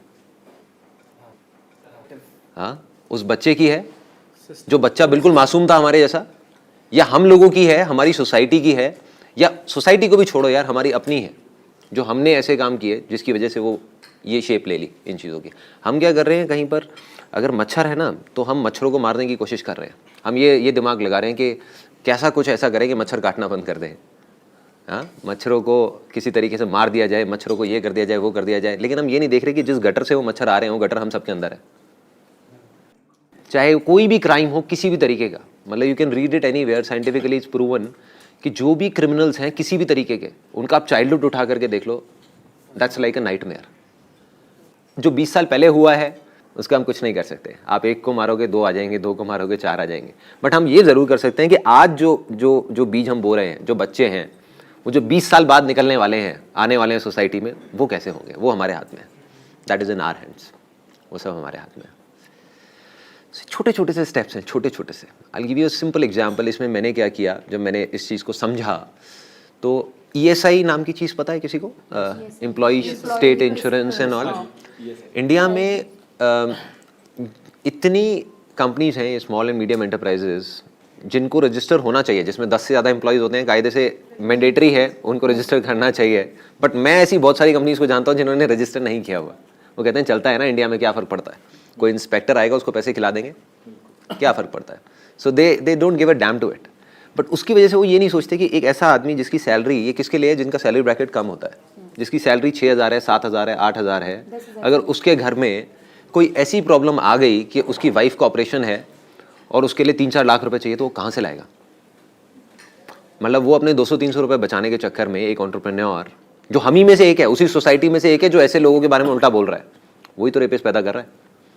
अगर वो अपने एम्प्लॉयज़ का, जो उनके 50 एम्प्लॉयज़ हैं, हर एक का अगर वो इंश्योरेंस करा दे और उनके घर में उन लोगों की जानें बच जाएं, कुछ लोगों की भी, तो वो बच्चे कैसे निकलेंगे उस घर से? और अगर उस बच्चे की मदर की डेथ हो गई उसकी वजह से, तो बच्चा कैसा निकलेगा उस सोसाइटी में. And what I did was कि अपने यहाँ पे मैंने मैंडेटरी कर दिया. पहले इट वाज ऑप्शनल कि भाई कराना है कराओ, नहीं कराना नहीं कराओ. And I made it mandatory for every single person जो भी उस सेगमेंट में था. उनको ये होता था कि नहीं हमारा भी 1-1.5% कटता है ना, क्यों कटाएंगे एंड ऑल दैट स्टफ. मैंने कहा नहीं, वो तो कटेगा. अगर वो नहीं कटवाते हम अपने उसमें से काट देंगे. That is not a problem, but करेंगे. उसका रिजल्ट अभी कुछ महीने पहले आया. I wanted to call a guy here. He is one of our peons. उसका नाम है दर्शन. मतलब ही इज़ नॉट हेयर. वो अपने गाँव जा रहा था कल, इस वजह से नहीं आ पाया. उसकी वाइफ की कुछ प्रॉब्लम हुई थी कुछ टाइम पहले. एंड कुछ ऐसा ऑपरेशन हुआ था जो पूरा का पूरा ESI से फंड हो गया 2.5 लाख रुपए का. जो अगर वो नहीं होता तो मुझे नहीं पता वो ऑपरेशन कैसे होता. So when I heard that story तो मुझे लगा कि हाँ यार कुछ सही चीज़ें हो रही हैं, कुछ चीज़ें ट्रैक पे जा रही है. तो अगर एक छोटी छोटी भी हम चीज़ें करने लग जाए ना, छोटी छोटी, तो I think there can be significant difference आने वाले 10 साल बाद या 20 साल बाद. Sir, I have a question. Right now, I am 19 years old, and it's my first year in engineering. I'm never able to decide what do I want to do in my life. Like my interests change during the course of my life. Sometime I want to be this, sometime I want to be this. After working on this on a particular thing, my interest again changes. No, now I want to do something different. My interest has gone down. So this fluctuating nature, I think is it a bit harmful or something like that? Or you could say that I might not have explored so many fields till now because I'm so young. But I cannot decide right now. Like should I still be in my college or should I drop it out? Because I sometimes feel that the college might help me to discover what I want to do, or it may not. It's a risk. Just risk not for me but for my dad because he's investing his money. देखो all I can say is एक बड़ा मज़ेदार सी चीज़ है. हम अभी दिल्ली में हैं, right? और कुछ लोगों को है एक बर्निंग डिज़ायर है कि यार मैं दिल्ली में रह के खुश नहीं रह सकता, मेरे को बॉम्बे जाना है, बॉम्बे जाना है, बॉम्बे जाना है. वो बिल्कुल फ्रस्ट्रेटेड है दिल्ली के नाम से ही. वो यहाँ पे रहेगा भी तो बिल्कुल मतलब खुश नहीं रहेगा और परेशान रहेगा. तो उसको तो बॉम्बे जाना चाहिए. जो दिल्ली में रह करके खुश है उसको बॉम्बे जाने की ज़रूरत क्या है, right? So unless and until you have that call with in yourself कि मुझे बहुत स्ट्रांगली ये चीज़ करनी है, तब तक उसको छोड़ने की ज़रूरत नहीं है जो आप कर रहे हो. ये मत समझो आप उसको छोड़ोगे तो आपको एकदम से कुछ और रातों रात मिल जाएगा. वो कॉल आनी होगी तो आ जाएगी. एक स्टेज ऐसी आएगी जब आपको लगेगा कि हाँ यार बस अब मुझे ये करना है या मरना है. अगर वो कभी आए तो करना है, अभी नहीं आए तो 10 साल बाद आएगी तब करना है, नहीं आए तो 20 साल बाद करना है, कभी नहीं आए तो नहीं करना है. क्योंकि ज़रूरी नहीं है कि हर एक को कुछ ना कुछ करना ही है. This is again a myth. क्योंकि क्या है कि हम लोगों को देखते हैं कि अच्छा वो चीज़ कर रहा है. वो सीढ़ियों वाली कहानी याद है ना जो मैंने बताई कि आप सीढ़ियों पे इसलिए चढ़ना चाह रहे हो क्योंकि बाकी लोग चढ़ रहे हैं, बाकी भाग रहे हैं. अरे सब पागल हैं, छोड़ो ना उनको. अगर आप अभी जो कर रहे हो उसको करने के अलावा आपके पास में ऐसा कोई और अर्ज नहीं है and you are doing it, और इसको आप करते रहोगे 4 साल बाद, उसके बाद में आप जॉब कर रहे हो और जॉब में भी आपको कोई प्रॉब्लम नहीं है. अननेसेसरी हमको प्रॉब्लम क्रिएट करनी है तो उसकी बात अलग है, बट कोई प्रॉब्लम नहीं है. आपका बॉस अच्छा है, आपकी टीम अच्छी है, आपके लोग अच्छे हैं, आप उस काम को रीजनेबली इंजॉय कर रहे हो तो आप करते रहो. साथ साथ में अपना अगर आपको स्पोर्ट्स में इंटरेस्ट है तो वो करते रहो, थोड़ा बहुत म्यूजिक में है वो करते रहो, डांस में है वो करते रहो, मूवीज़ देखते रहो. क्या ज़रूरत है कुछ अननेसेसरी करने की? द आइडिया इज़ ये नहीं है कि हर इंसान अलग है, 5 उंगलियां अलग अलग हैं. सो ऐसा नहीं है कि एक कोई फॉर्मूला है कि हर इंसान को सब कुछ छोड़ छाड़ के, अगर मैंने ग्रेजुएशन पूरी नहीं करी तो कोई भी ग्रेजुएशन पूरी नहीं करेगा और सब छोड़ के आगे निकल जाएगा. That is not the case. कोई हार्ड एंड फास्ट रूल नहीं है. एंटरप्रेन्योर्स को अगर आप देखोगे, हर एंटरप्रेन्योर अपने आप में एक दूसरे से अलग है. हर बंदा अपने आप में एक दूसरे से अलग है. हर एक का स्टाइल अपने आप में एक दूसरे से अलग है. सो जब तक वो कॉल नहीं आती, keep doing what you are doing. उसी को मन लगा के करो ना. क्या ज़रूरत है पंगे लेने की? सर अभी जैसे मैंने आपको बताया जनवरी में आप ज्वाइन द बैंक, मतलब ये नहीं लगता कि I should continue with it because passion कहीं और पे है. तो सिंपल सी बात है. अभी I am in a government job तो फैमिली के लिए है कि नहीं ठीक है यार उसको गवर्नमेंट जॉब मिल गया है. हाँ, it's very safe and secure. Plus दूसरा लोगों को लगता है, एक बिलीव होता है कि यार for girls banking sector is one of the best. You are not enjoying it? I am not at all enjoying it. Not at all? हाँ, नॉट एट ऑल. तो what do you think like देखो, what's your passion, what is it that you want to do? अगर banking छोड़ोगे तो क्या करोगे, मतलब क्या करना चाहते हो? Personally I have this thought in mind कि टीचिंग या फिर education providing is such a thing जहाँ से आप सोसाइटी में बहुत ड्रास्टिक चेंज ला सकते हो. देखो, अगर ये जो स्टेप आप उठाओगे, this is simple, do or die situation है. जैसे एक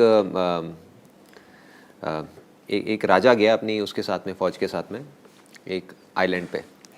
तो उसने क्या किया, वहाँ जाते ही सारे शिप्स को आग लगवा दी, जला दिया।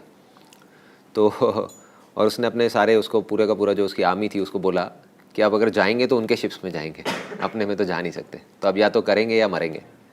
सो that is called a do or die situation. So you are talking about entering a do or die situation.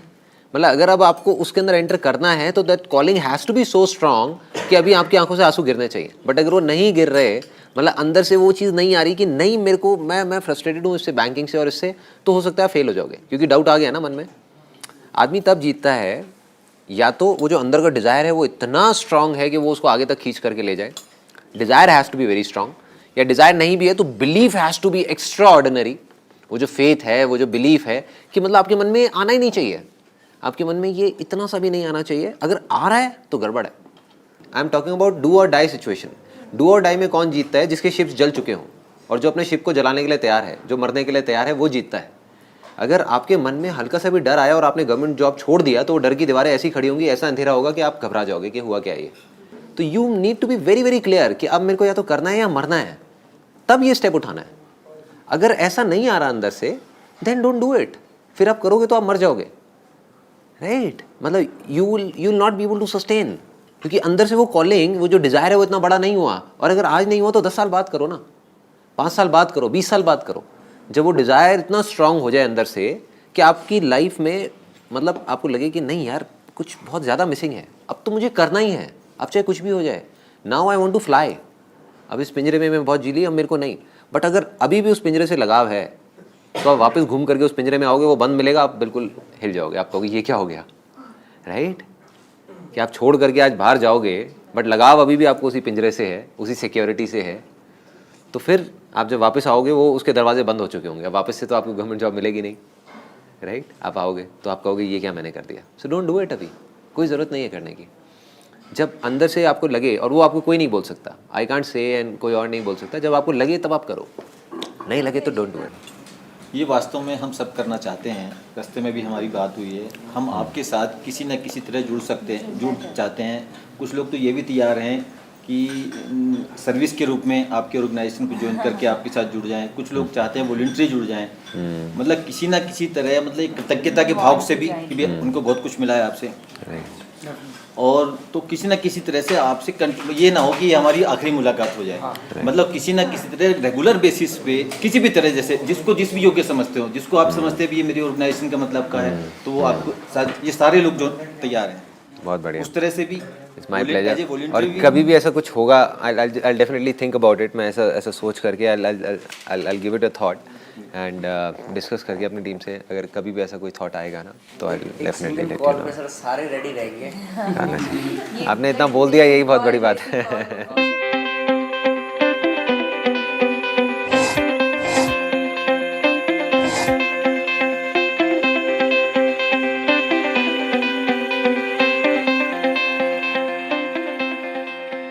आपने एक चीज़ बोला था अपनी स्पीच में, आप किसी होटल में गए थे, होटल में जाने के बाद उसने एक चीज़ बोली थी कि मैं अपने सेल्फ सेटिस्फेक्शन के लिए अपना कमाया हुआ पैसा नाली में बहा देता हूँ, राइट? तो वो सेल्फ सेटिस्फेक्शन कैसे सर मेंटेन हो अपने बॉडी, मतलब उस चीज़ को कैसे पहचाने कि इससे मैं सेल्फ सेटिस्फाई हूँ? देखिए बेसिकली क्या है ना, अब वो वाला जो एक लाइन थी ना, उसको कई लोग समझ पा रहे हैं, कई लोग नहीं समझ पा रहे।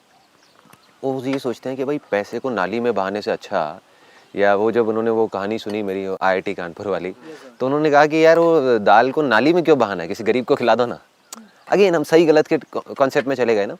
हमें सिर्फ ये देखना है कि किस कॉन्टेक्स्ट में बात की जा रही है। There is nothing like right and wrong. मतलब ये आप जा करके उनको क्यों बोल सकते हो कि भाई इसको नाली में नहीं बहाना, आपको यही करना है। उनके हिसाब से वो बासी हो गया तो बासी किसी को भी नहीं खिलाना। अगर उनको किसी को वैसे भिखारी को भी खिलाना है तो भाई उसको बासी क्यों खिलाएंगे, ताज़ा खिलाएंगे ना निकाल करके। So the point is very simple. उसका जो बेसिक फंडा है वो है बिजनेस से रिलेटेड। वो कॉन्सेप्ट लाइफ से रिलेटेड नहीं है, बिजनेस से रिलेटेड है। ऐसा नहीं कि हम जा करके पैसे को नाली में बहाने लग जाए, that does not make sense. But the idea is, अगर कोई बिजनेस करना चाहता है, that session was regarding business. IIT Kanpur में लोगों ने ये पूछा था कि एंटरप्रेन्योरशिप के बारे में बताओ। तो बिजनेस का बेसिक फंडा ये है, एक लेवल के बाद में जा करके आदमी अटक जाता है जब वो पैसे को खर्चने से पहले 1000 बार सोचने लग जाता है। सपोजिंगली अगर मेरा एक रेस्टोरेंट है और मैं ये सोचने लग जाऊँ कि यार जो केला है वो 2 रुपये का भी आता है, तो 10 रुपये का केला क्यों यूज़ करना है? तो 8 रुपये अल्टीमेटली तो नाली में बह रहा है ना। किसी को पता नहीं कि ये 8 रुपये मतलब केले में फ़र्क नहीं पता लगने वाला 2 रुपये के केले में और 10 रुपये के केले में। बट जो उनका फंडा है, जो मैंने उनसे सीखा और मैं भी अपनी लाइफ में अप्लाई करता हूँ, कि जो चीज़ें नहीं दिखती वो भी बिजनेस में बिकती है, राइट? कि एक डॉक्टर है जो कहता है कि यार मैं अपना ये जो साफ़ सफाई की चीज़ें हैं नहीं करता सफाई, क्या फ़र्क पड़ता है? फॉर एग्जाम्पल एक डेंटिस्ट है, वो कहता है कि क्लीनलीनेस से किसको पता लगने वाला है कि मैंने 1 महीने पहले साफ़ किया था, 2 महीने पहले या आज किया था, स्टरलाइज उसको किया था या नहीं किया था। तो ये चीज़ें जो पेशेंट आ रहा है उसको नहीं पता लगने वाला, नहीं पता लगने वाला। ये सिर्फ उस डॉक्टर को पता है, उसके ज़मीर को पता है, उसके अंदर के इंसान को पता है, जिसकी वजह से उसका खर्चा भी बढ़ेगा, कॉस्ट भी बढ़ेगी। जब वो स्टरलाइज करेगा, वो सब केमिकल्स को यूज़ करेगा, तो पैसा लग रहा है, पैसा नाली में बह रहा है, जिसका किसी को दिख ही नहीं रहा, फिर भी वो पैसा जा रहा है। तो बिजनेस में अगर सक्सेसफुल होना है तो सिर्फ वो चीज़ें मत करो कि लोगों को दिखाने के लिए। ये पैकेजिंग अच्छी कर दी लेकिन अंदर प्रोडक्ट में कूड़ा भर के दे दिया, तब आप बिजनेस में लॉन्ग टर्म में सक्सेसफुल नहीं हो सकते। हो भी गए तो खुश नहीं रह सकते, तो बिजनेस बेकार है। वो एक ढांचे की तरह है, ताश के पत्तों की तरह है। तो अगर बिजनेस में आपको सक्सेसफुल भी होना है, पैसा भी कमाना है और खुश भी होना है, तो आपको ये समझना है कि कुछ ऐसा करना है कि अंदर भी इस चीज़ में my idol is in business and entrepreneurship, it's Steve Jobs. उनका मैंने पढ़ा, मतलब he is a kind of a person, he was a kind of a person जो सिर्फ बाहर से डिज़ाइन पे काम नहीं करते थे। लोग होते हैं शॉर्टकट मारते हैं कि बाहर से एक डिज़ाइन बनाया और चेप दिया किसी को भी उठा करके। ही was a kind of a person कि अंदर जो सर्किट का डिज़ाइन होता था उसमें भी इतना अंदर तक जाते थे, मतलब 1-1 साल 2-2 साल लगा देते थे सिर्फ अंदर के सर्किट को डिज़ाइन करने में कि वो अच्छा लगे। उनकी कंपनी में लोग बोलते थे सर ये तो किसी ने कभी खोलना भी नहीं है ज़िंदगी में सर्किट, तो ये तो सिर्फ हमारे उन लोगों ने देखना है जो टेक्नीशियंस हैं। एक नॉर्मल आदमी जो मैक यूज़ कर रहा है, आईफोन यूज़ कर रहा है, उसको थोड़ी पता अंदर का सर्किट कितना सुंदर है। वो होता था कि नहीं भाई कोई नहीं देख रहा, मैं तो देख रहा हूँ। तो अल्टीमेटली वो क्या कर रहे हैं, अपने पैसे को, टाइम को, सबको नाली में बहा दिया। But he has become the most successful entrepreneur ever. मतलब there is nobody like Steve Jobs in the history of the universe. और मुझे नहीं पता आगे भी कभी कोई आएगा या नहीं आएगा उस लेवल का। मतलब वो उस हद तक चले जाते थे चीज़ों को करने में कि जो नहीं दिख रहा किसी को भी, बट मुझे दिख रहा है तो मैं कुछ भी कर दूंगा। मतलब उन्होंने करोड़ों अरबों रुपया, करोड़ों बहुत छोटा वर्ड है, अरबों खरबों रुपया बहा दिया ऐसी चीज़ें करने में जो आज तक आपको या मेरे को या किसी यूज़र को पता भी नहीं है कि अंदर उन्होंने क्या किया हुआ है, और जिससे कोई फ़र्क भी नहीं पड़ता। अगर वो उसको नहीं भी करते, उसकी डिज़ाइनिंग में, अंदर की डिज़ाइनिंग में दिमाग नहीं भी लगाते, बाहर की भी डिज़ाइनिंग लगाते, तब भी वो आईफोन उतना ही बिकता जितना आज बिक रहा है। बट उसकी वजह से क्या हुआ, उनकी टीम को दिखा अंदर से, उनको खुद को दिखा। तो जिस फेथ की, जिस बिलीफ की मैंने बात करी है बार बार, वो इतना स्ट्रांग हुआ कि उनके चेहरे पे आया कि मैं अल्टीमेटली इस दुनिया का बेस्ट प्रोडक्ट दे रहा हूँ। और जैसे ही वो फीलिंग आई, वो फीलिंग अल्टीमेटली लोगों तक पहुँची। उनको बताने की ज़रूरत नहीं थी। It's not important. ऐसी हमारी कंपनी में, मतलब अगर हम कुछ भी करते हैं तो वो फीलिंग का सारा खेल है। ऐसा नहीं कि और लोग नहीं कर रहे स्टॉक फोटोग्राफी का और ये सारी चीज़ें, बट हमारी फीलिंग है जिस वजह से हम नंबर 1 पे हैं। मतलब हम, जैसे एक हमारा जो अगर कॉम्पिटिटर है तो वो कहेगा कि यार एक काम करते हैं ना कि इस शॉट के लिए, एक शॉट के लिए ये इतना पैसा क्यों खर्चना है, ये काम तो 2000 रुपये में भी हो सकता है, इसमें ये 20,000 रुपये की इन्वेस्टमेंट क्यों करनी है, भाई कोई सेंस नहीं है। और सामने वाले को पता भी नहीं लगने वाला कि यहाँ पे 20,000 लग गया। तो मेरा सिंपल सा एक जवाब होता है, जैसे फॉर एग्जांपल अगर हमारे शूट होते हैं तो उसमें हम ब्रांडेड से ब्रांडेड कपड़े यूज़ करते हैं, जबकि हम ब्रांडेड यूज़ करने के बाद में लोगो हटा देते हैं। मतलब वो हम लीगली यूज़ नहीं कर सकते। तो एक टी शर्ट जो 50 रुपये की है, उसकी बजाय हम 5,000 रुपये की टी शर्ट यूज़ कर रहे हैं, जिसके बारे में किसी को पता नहीं लगने वाला। लेकिन मेरा सिंपल सा एक जवाब होता है, हमें तो पता है ना, हमें तो पता है ना हम क्या कर रहे हैं। And that takes things on to a different level altogether. जब वो वाइब्स हमारे अंदर से निकलती है, तो जो हमारे क्लाइंट्स होते हैं, जो वो लोग होते हैं, उनको नहीं पता होता ऐसा कुछ हो रहा है, but they feel so attached to the company, they feel like कि यार ये जो है ना, देन वो चिपक जाते हैं। तो जो हमारे क्लाइंट्स हैं उनके लिए इमेजेस बाजार is not just a vendor. अगर आप पढ़ेंगे जा करके हज़ारों मतलब टेस्टिमोनियल्स हैं हमारी साइट पे, यू विल फील दैट कि जो आपके इमोशंस है ना मेरे लिए एज अ पर्सन, वो उन लोगों के इमोशंस है for Images Bazaar. There are lot of people who can't live without Images Bazaar even for a single day. वो जा करके इतने बुरे तरीके से चिपक गए हैं। मतलब अब अगर हम अब अगर किसी वजह से हम बोल दें कि भाई साइट बंद रहेगी 1 हफ्ते के लिए, आई एम श्योर कि हल्ला मच जाएगा कि हो क्या रहा है। मतलब now they are addicted to it. एक जैसे होता है ना कि अगर कोई आदमी कहीं जाता है किसी स्पिरिचुअल गुरु के पास में और वो उसका मन नहीं करता वहाँ से हिलने का, मतलब कि फील लाइक कि यार मैं कनेक्ट हो गया हूँ, बस ये यहीं पे रहूँ मैं तो, जैसे हमारा कर रहा है। हाँ फॉर एग्जाम्पल मे बी। सो ऐसे ही उस स्पिरिचुअल बिजनेस को और स्पिरिचुअलिटी को अगर हम मिक्स कर देते हैं तो बिजनेस ऐसा बन जाएगा कि आपको छोड़ने का मन नहीं करेगा। जो एक होता है कि कस्टमर को सेटिस्फाई करना, ठीक है सेटिस्फाई कर दिया बस बहुत अच्छी बात है, फिर तो बिजनेस हो गया ना। एक है कि उसको डिलाइट करना कि वो एक्साइटेड हो जाए, वो कहे कि ये है। एक है उसको कुछ ऐसा करना which is beyond excitement and which is beyond delight, जो वो एक्सपेक्ट ही नहीं कर रहा, वो सोच ही नहीं रहा कि ऐसा कुछ होगा। The idea is very simple कि कहीं पर भी जा करके अपने को अटकना नहीं है, whether it's mind, body, soul, spirituality, business, entrepreneurship और job, whatever we are doing. As an employee हम हमेशा ये सोचते रहते हैं कि क्योंकि because I have been on the this side also and that side also, so I know कि एज एन एम्प्लॉय हम हमेशा ये सोचते रहते हैं कि हमारा एम्प्लॉयर हमारे लिए ये नहीं करता, वो नहीं करता, ये नहीं दे रहा, वो नहीं दे रहा, अरे इतना और कर दे, उतना और कर दे। बट कितनी बार होता है कि एज एन एम्प्लॉय हम बैठ करके ये सोचते हैं कि हम और एक्स्ट्रा क्या कर सकते हैं। इफ समबडी डज दैट तो believe you me I am on the other side, मतलब that means I am an employer, वो चीज़ दिख जाती है, वो दिख जाती है। जो हम सोचते हैं ना कि नहीं दिखेगा, कि हम तो अकेले में करेंगे, किसी को पता भी नहीं लगेगा, जब बॉस आया देखने के लिए तो सामने दिखाने के लिए बहुत सारी चीज़ें कर दी, वो भी पता लग रहा होता है उसको, बॉस को, कि ये कौन दिखाने के लिए कर रहा है, कौन अंदर से कर रहा है। और जैसे ही वो कनेक्ट बनता है तो वो ज़िंदगी भर का कनेक्ट बन जाता है। ये भी अच्छा हो गया।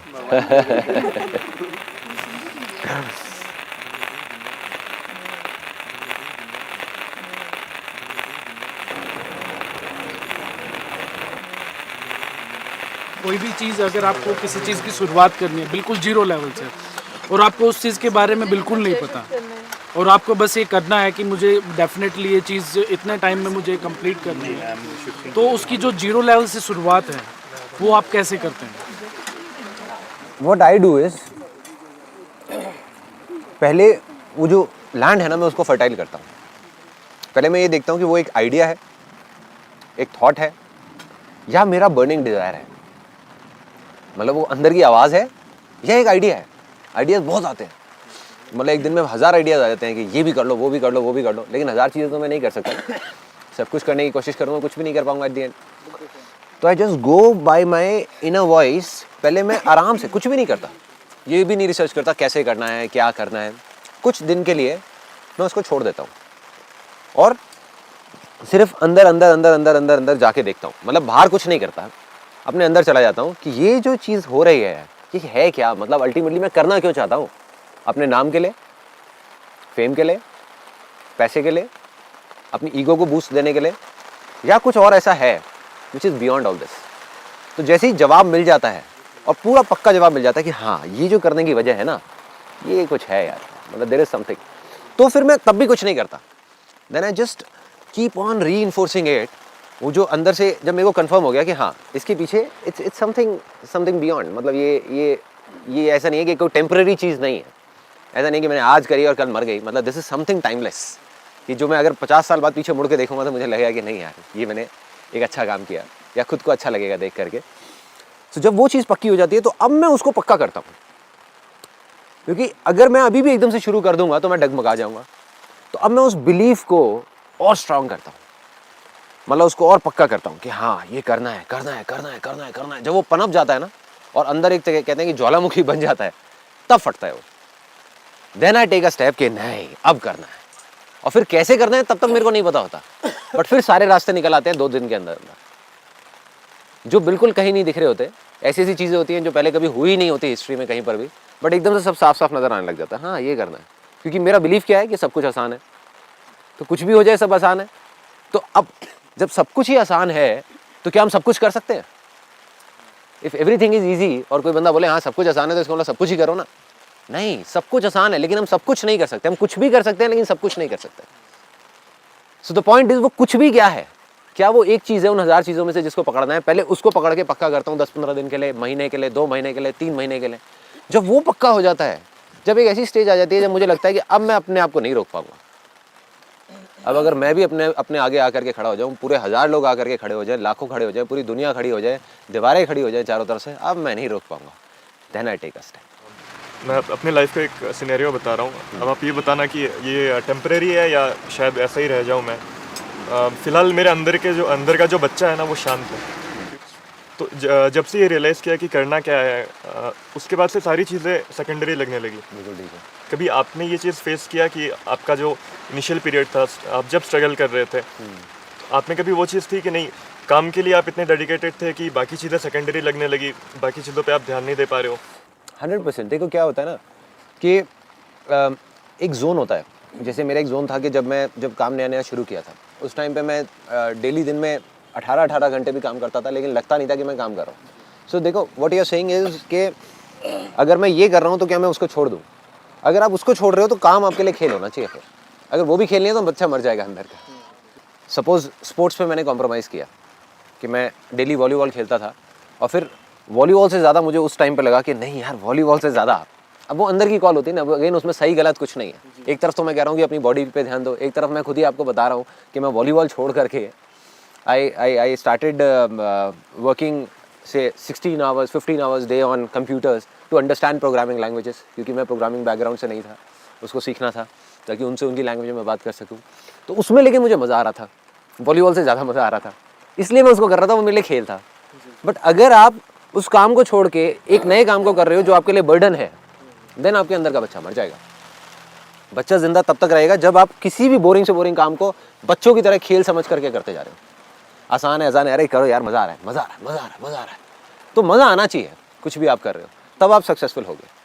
मज़ा आना बंद हो गया, रस आना बंद हो गया, मतलब आपको लग रहा है कि मैं ये काम कर तो रहा हूँ लेकिन ठीक है, बस पैसा कमाने के लिए कर रहा हूँ, then you will be a machine down the line. वो बच्चा मर ही जाएगा, वो जागेगा ही नहीं। मैं इसलिए इतने कॉन्फिडेंस से बोल सकता हूँ, मेरे बहुत सारे दोस्त हैं जिनके अंदर का बच्चा मर गया, क्योंकि उनका क्या हुआ कि उन्होंने ये सोचा कि हाँ, मैं ये भी छोड़ दूँ, वो भी छोड़ दूँ, वो भी छोड़ दूँ, प्लस कुछ ऐसा करूँ जो सिर्फ और सिर्फ, मज़ा तो वहाँ पे था ही नहीं ना, सिर्फ पैसा कमाने के लिए, तो अटक गए। सर, आपने एक चीज़ बोली थी अपने सेमिनार में कि अपनी स्पीच में कि जब मैंने अपना वो प्रोग्रामिंग स्टार्ट किया था तो 8 से 10 दिन मैं ऑफिस में ही रहा था, और मैंने एक टारगेट लिया था कि मैं घर पे नहीं जाऊंगा जब तक वो चीज़ पूरी नहीं हो पाएगी। क्या एक पर्सन को अपने टारगेट पूरा करने के लिए अपने जो बॉडी है उसको तकलीफ़ पहुंचाना चाहिए? अगर आप मुझसे पूछेंगे चाहिए तो मैं कहूँगा नहीं, बट जो फेथ है वो कुछ ऐसी चीज़ें कराता है जो आपके दिमाग से परे है, राइट? हाँ, अब अगर आप कहोगे कि ये करना चाहिए तो मेरे से आप कहोगे नहीं, नहीं करना चाहिए। आप मुझसे कहोगे कि मुझे करना चाहिए तो मैं कहूँगा नहीं करना चाहिए था। आप मुझसे पूछोगे कि मुझे करना चाहिए, मैं कहूँगा नहीं, मत करो। मगर अगर आपके अंदर कुछ ऐसा होगा तो आप मेरी कहाँ सुनोगे यार? मैं किसकी सुनता उस टाइम? मतलब अंदर कुछ और ही था ना, दैट फेथ वाज देयर। अगर किसी क्रिकेटर को आप जा करके कहोगे कि एक दिन में 12 घंटे प्रैक्टिस नहीं करनी चाहिए, आपकी बॉडी खराब हो जाएगी, तो हम सब जा करके उसको समझाएंगे नहीं, बट वो सुनेगा क्या किसी की? He is in a different state. उस वक्त आपके मन में क्या था जो आपने डिसाइड किया कि 8 से 10 दिन जब तक वो चीज़ पूरी नहीं हो पाएगी, हाँ, मैं घर पे नहीं जाऊंगा? कुछ भी नहीं था, मतलब एक ही चीज़ थी कि अभी मेरी लाइफ की ये सबसे बड़ी प्रॉब्लम है जो सामने खड़ी हुई है। तो मेरा बस एक ये था कि अब जब तक ये प्रॉब्लम सॉल्व नहीं हो जाती, because that was a turning point, वो मेरी लाइफ की I think one of the biggest problems थी।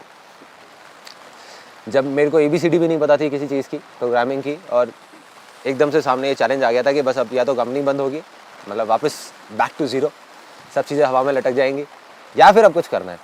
मैंने कहा अब करना है या मरना है। को आपने मतलब अपने फैमिली को सेटिस्फाइड करके फिर विल की चीज़ आप कर रहे हो, आपने कम टाइम में कर ली, लेकिन यदि अभी हम सोचें कि हम वो उस पर ध्यान दें और उसमें टाइम ज़्यादा लग रहा है, तो कहीं ना कहीं ऐसा लगता है रिस्पॉन्सिबिलिटी जो है उससे कहीं ना कहीं। अब वो आपका बिलीफ है, अगर आपका बिलीफ है। अब मेरे को एक बड़ी मज़ेदार सी चीज़ याद आती है। मेरे एक आइडल होते थे, वो हमारे पड़ोस में ही रहते थे, हमारे घर के वहीं पे पास में। I will not take his name, but उनके साथ मैं वॉक करता था और मैं उनको बहुत मानता था। तब मैंने बिज़नेस अपना नया नया शुरू किया था और उनका बहुत बड़ा बिज़नेस था। मतलब उनकी कंपनी में करीबन 50-60 लोग काम करते थे और 25 साल से वो बिज़नेस कर रहे थे, बहुत अच्छे लेवल पे। तो होता ही है कि जैसे अब आप में से कुछ लोगों को लगता होगा कि हाँ भाई संदीप महेश्वरी है, उसकी बातें सुनो, समझो और उसको फॉलो करो। ऐसे ही मैं उनकी बातें सुनता था, समझता था और उसको फॉलो करता था। तो एक बार मेरा उनसे डिस्कशन हुआ, मैंने कहा कि मैं ना आने वाले, तब मेरे पास कुछ भी नहीं था, कोई कंपनी नहीं थी, कोई कुछ नहीं था, मैं एज अ फोटोग्राफर था। लेकिन मैंने बोला कि मैं ना आने वाले 5 साल के अंदर अंदर एक इतनी बड़ी कंपनी खड़ी कर दूंगा। एक अमाउंट फिक्स हुई और वो मैंने उनको बोला, तो हंसने लग गए।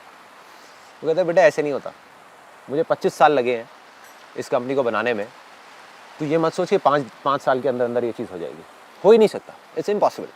कहते हर चीज़ में टाइम लगता है, मतलब इट विल टेक टाइम। वो उनका बिलीफ था, लेकिन मेरा बिलीफ कुछ और था।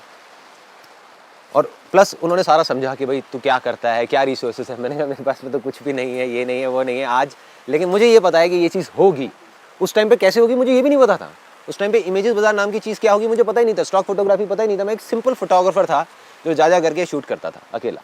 बट मैंने उसी टाइम पे उनको बोला, मैंने कहा कि ऐसा कुछ होगा 5 साल के अंदर अंदर, कुछ इतना बड़ा एक इतनी बड़ी कंपनी खड़ी होगी। तो उन्होंने जब मना कर दिया तब भी मेरे अंदर का वो जो बिलीफ था, वो फेथ था, क्योंकि मैंने कुछ और मान लिया था। उनकी जो एक्सपीरियंस था, उनकी जो थिंकिंग थी, उनका माइंड था, वो कह रहा था कि नहीं संदीप नहीं कर पाएगा। मेरा एक्सपीरियंस था, मेरा माइंड था, वो भी कह रहा था कि नहीं कर पाएगा। लेकिन जो अंदर का फेथ था, जो बिलीफ था कि नहीं तू कर जाएगा, कैसे करेगा पता नहीं, और फिर कर गया। एग्जैक्ट जो मैंने टाइम अपना फिक्स किया था कि 5 साल बाद ये चीज़ इतनी बड़ी होगी, ऐसे होगा वैसे होगा, वो चीज़ हो गई। सो अपना जो मांगते हो ना आप, जिसको बोलते हैं ना फेथ, जो भगवान से मांगते हो, थोड़ा सोच समझ के मांगो, क्योंकि जो मांगोगे वही मिलेगा।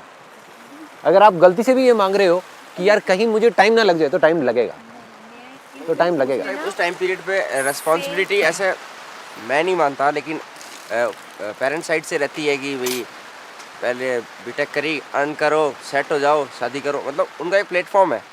बिल्कुल ठीक है। तो अभी सोच रहे हैं कि अनस्टेबल सब होता रहेगा, एक बार मन का कर लेते हैं कुछ एक बार, क्योंकि जब थोड़ा बड़े हो जाएंगे तब मन का करने का कुछ बचेगा नहीं। कोई दिक्कत नहीं है। देखो जो आपके अंदर से आ रहा है ना, मैं बस इतना कह रहा हूँ आपको कि आप जो भी मांगोगे दिल से वो आपको मिल जाएगा। आप ये मांगते हो कि 1 साल के अंदर अंदर मेरा एक ऐसा बिजनेस होगा जो संदीप महेश्वरी से 1000 गुना बड़ा होगा, ठीक है, और साथ में मैं वो भी कर रहा हूँ जो मैं अभी कर रहा हूँ, ठीक है, वो भी बहुत बड़ा होगा। अब अगर आपके मन में डाउट है कि ये होगा या नहीं होगा, तो नहीं होगा। मगर अगर आपने मान लिया कि ये होगा, तो दुनिया की कोई ताकत आपको नहीं रोक सकती। मेरे जैसे 1000 लोग आकर के आपके सामने खड़े हो जाएं कि नहीं होगा नहीं होगा, लेकिन आप कर जाओगे। कैसे करोगे पता नहीं। मैंने 5 साल मांगा था, आपके ऊपर है, आप 50 साल मांगो या 1 साल मांगो या 5 महीने मांगो, मांगने के ऊपर है, जहाँ पे आपको विश्वास हो सके। ऐसा भी मत मांगो कि हाँ 5 दिन में ही हो जाएगा, तो माइंड एकदम से क्या कहेगा यार ये नहीं हो सकता, और दिल भी एकदम से कहेगा नहीं हो सकता। तो जो आपको रीजनेबल लगे, जहाँ तक आप हजम कर सकते हो, जहाँ तक आपको लग सकता है कि हाँ ये चीज़ हो सकती है, उसको मान लो, उसको बोलते जाओ बोलते जाओ बोलते जाओ बोलते जाओ बोलते जाओ बोलते जाओ। आसान है आसान है आसान है आसान है आसान है आसान है आसान है आसान है, बोलते जाओ पागलों की तरह कि होगा होगा होगा होगा होगा। 4 साल के अंदर अंदर ये भी होगा, ये भी होगा, ये भी होगा, ये भी होगा। जो घर वाले चाहते हैं वो भी होगा, शादी भी होगी, ये भी होगा, बिजनेस भी होगा, और साथ में उस बिजनेस में इतना पैसा भी होगा कि उसको लेकर के मैं इतना बड़ा ये सेटअप करूंगा जो इंडिया का सबसे बड़ा ये भी होगा। अब अगर आप मान गए तो वो हो जाएगा। ये छोड़ो कैसे होगा, गारंटेड हो जाएगा। मैं भी लिख करके ब्लैंक पेपर पर साइन करके दे देता हूँ, हो जाएगा। दुनिया बोलती है छोड़ दो दुनिया को कि वो क्या बोलते हैं कि होगा या नहीं होगा। बट अगर आप नहीं मान पाए, आपको खुद को मानना है, किसी को मनाना नहीं है। हम गलती क्या करते हैं, हम दुनिया को मनाने निकल जाते हैं। अरे अपने फेथ में आप किसी को कैसे मना सकते हो। आज मेरे अंदर जो सपना है, मैं यहाँ पर अगर बैठ करके आप लोगों को समझाने लग जाऊँ, या आप में से कोई मेरे को अपना सपना समझाने लग जाए, आप मुझे कन्विंस कर सकते हो? You can not convince it. और अगर आप कर सकते हो तो वो सपना ही बेकार है, क्योंकि इसका मतलब आपको पता ही नहीं है कि वो करना क्या है, राइट। मतलब फेथ उसी को कहते हैं ना कि आपको पता ही नहीं है वो कैसे होगा क्या होगा, बट वो हो जाए। सर एक चीज़ आपने बोली थी कि पागलपन, मतलब अगर कोई आदमी पागल है, अगर लोग बोलना स्टार्ट कर देते हैं ये आदमी पागल हो गया, तो आपने एक चीज़ बोली कि वो सक्सेस है। तो उस पागलपन का मीनिंग क्या है सर? आई एम ग्लैड कि किसी ने ये चीज़ पूछी, बिकॉज पागलपन का मतलब ना लोग ये समझ रहे हैं कि पागलों जैसी हरकतें करो, सड़क पे जाकर के डांस करो और लोग बोलने लग जाएंगे पागल हो गए हो तो आप सही ट्रैक पे हो। दैट डज नॉट मीन पागलपन। मैंने उस तरफ इशारा नहीं किया था पागलपन पे। सपोज जॉब छोड़ के बैठ जाओ, पढ़ाई छोड़ के बैठ जाओ, तो लोग तो बोलेंगे ही पागल हो। अरे तो मैं भी बोलूँगा पागल हो, राइट, क्योंकि आपको फेथ है नहीं, अपनी लैंड को फर्टाइल किया नहीं, और एक्शन पहले ले रहे हो। पहले उस सेशन को समझो तो सही, सेमिनार को समझो तो सही, मैंने किस कॉन्टेक्स्ट में बोला। सबसे पहले लैंड को फर्टाइल किया, मतलब अपनी गंदगी को साफ किया, जो कचरा भरा हुआ था अंदर दिमाग में बॉडी में, उसको खाली किया, लैंड फर्टाइल हुई। फिर बीज को बोया। उससे भी पहले बीज डिसाइड किया कि बीज कौन सा बोना है, अंदर की आवाज़ सुनी, फिर जाकर के उस बीज को बोया। लोग क्या करते हैं, अंदर की आवाज़ सुनी नहीं, एकदम से स्किप कर दिया। अरे यार मन नहीं कर रहा पढ़ाई करने का। किसका करता है? सब छोड़ दो पढ़ाई। हाँ, सब पूरी दुनिया बोलेगी पागल हो गए हो, तो आप सच में पागल हो गए हो, क्या करोगे, राइट। सो पागल हो गए उस लेवल पे जा करके जब आप कुछ ऐसा मानने लग गए हो, जानने नहीं, शौकिया नहीं, मानने लग गए हो जो और लोग नहीं मान पा रहे, लेकिन आप मानते हो कि वो चीज़ होगी। तब आपको लोग कहेंगे कि आप पागल हो गए हो, तब आप सही ट्रैक पे हो। So the idea is you need to believe in something so strongly that has to be unshakable. एक आदमी ने पढ़ाई छोड़ दी, ड्रॉप आउट होना चाह रहे हैं, वो ये सोच रहे हैं ड्रॉप आउट होके काम हो जाएगा। हाँ? तो अब अगर वो ये कोई आकर के बोलता है कि मैंने पढ़ाई छोड़ दी, बहुत अच्छी बात है आपने पढ़ाई छोड़ दी। अब इसको बड़े ध्यान से सुनना है, यहाँ पे एक बहुत बड़ा मैसेज है। वो यहाँ पर आकर के मेरे पास में बैठता है और मैं उसको बोलता हूँ भाई तूने पढ़ाई तो छोड़ दी, अब तो तू बर्बाद हो जाएगा, तू तो गया, ना तुझे नौकरी मिलने की, ना तुझे घर वाले सपोर्ट करने के, जो सच है, ठीक है, ना अब तू कुछ कर सकता, तू क्या करेगा, तू तो सड़क पे धक्के खाएगा भाई, भीख मांगेगा, और वो डर के बैठ जाए, अबे यार मैं तो गया यार, तो सही बोल रहे हैं यार, ये क्या कर दिया मैंने, तो समझ जाओ वो सच में पागल है, राइट? वो पागलपन नहीं है, वो सच में पागलपन है। असली पागलपन ये है कि मैं उसको बैठ करके यहाँ पे डरा रहा हूँ, मेरे जैसे 1000 लोग बैठ करके उसको डरा रहे हैं, बोल रहे हैं कि तूने क्या कर दिया भाई, तूने पढ़ाई छोड़ दी, और वो हंस रहा है बैठा बैठा। वो कह रहा है अच्छा आने दो, टाइम बात करेंगे, आने दो। That is called belief, that is called faith, unshakeable faith. उसको पागलपन बोलते हैं जो सच है। बट पागलपन ऐसा जो खोखला है, सिर्फ इसलिए कि भाई उसने किया, उसने ग्रेजुएशन पूरी नहीं करी तो मैं भी नहीं करूंगा और लोग मुझे पागल बोलेंगे और मैं सक्सेसफुल हो जाऊंगा। क्या सेंस है, क्या सेंस है? अपने फेथ को पकड़ो, अपने बिलीफ को पकड़ो, then do something which is beyond explanation, but you have strong belief कि अगर वही संदीप महेश्वरी जिसको देख करके तुमने ग्रेजुएशन छोड़ी, वही आकर के कहता है कि यार तुम बर्बाद हो गए, तो उस संदीप महेश्वरी को देख करके हंस के बोलो अरे तू बर्बाद है, छोड़ना, तुझे नहीं पता, तुझे नहीं पता मैं क्या करने वाला।